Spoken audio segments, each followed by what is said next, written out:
guys, 안녕. As you can see, the springtime has arrived and the summer is coming as well. Today I want to introduce to you guys a perfect travel companion with your mobile phone. I finally bought Osmo Mobile 2. A quick comparison between those two devices, which you can see from here. But in this video, I just only want to talk about Osmo Mobile 2 and its app to show you guys what this device can do. So now we're ready, let's get outdoors.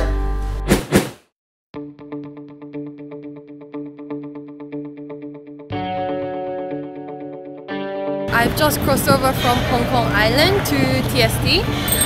And let me go straight into the beautify mode. What I love about DJI Go app is that it already has great beautify mode.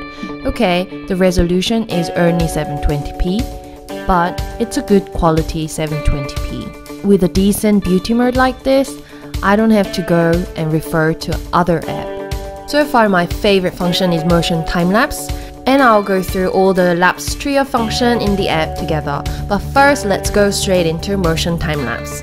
You can fix some positions, and it can be more than 2, to create the motion time-lapse movement for the gimbal. And then you can set the duration and interval to create the time-lapse function of the motion.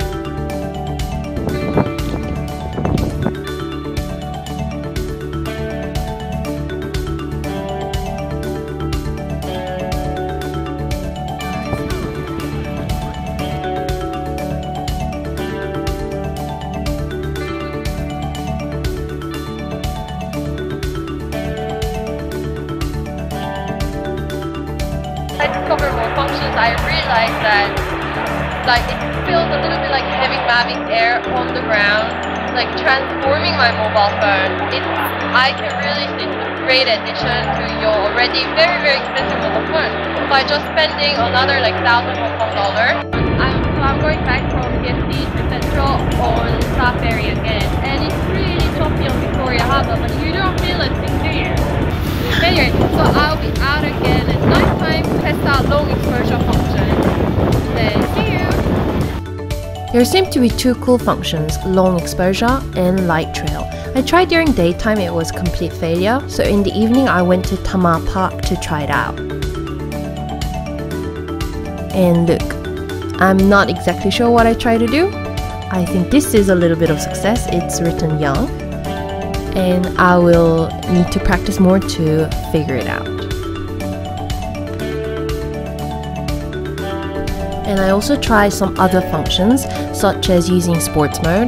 To be honest, I didn't really see the difference, and I think frame rates are actually the same as well. And also zoom in and out button, it works totally fine, but of course it gets a bit grainy when you zoom in the video function. And then active track. That's something that I'm very looking forward to, but I couldn't really try out today a lot because I'm walking around in Hong Kong on my own to test the device. But I'm really looking forward to using more of it in my travel. I spend morning and evening with DJI Go app and Osmo Mobile 2, and so far I'm very happy with the result. And there are some of the functions that I haven't completely figured out how I'm going to use it in my travel video, but I will. So please do stay tuned, and if you found this video quite helpful, then please give thumbs up and subscribe to my channel. Bye!